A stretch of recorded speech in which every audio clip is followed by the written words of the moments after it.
Naging makulay ang selebrasyon ng Mudpack Festival sa Murcia, Negros Occidental. Aliw na aliw ang mga dumalo sa pasiklaban sa body art at tribal dance competition. Balita hatid ni Ian Cruz.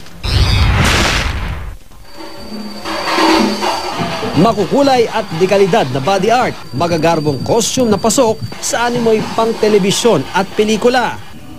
Pero di po yan shooting, kundi bahagi ng makulay na selebrasyon ng Mudpack Festival sa Murcia, Negros Occidental. Temang tribal na pinaghalong putik at pinturang ipinahid sa katawan ng lahat ng kalahok.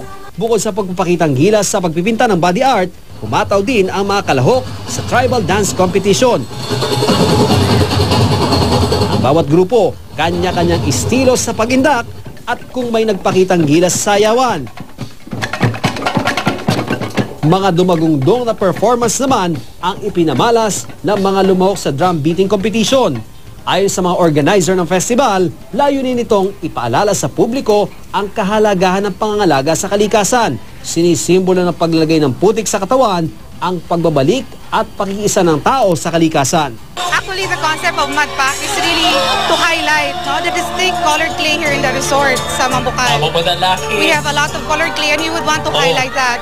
So we're doing it through this festival which we call Mudpack Festival. But what really want to focus on is the preservation of the environment. Ian Cruz, GMA News.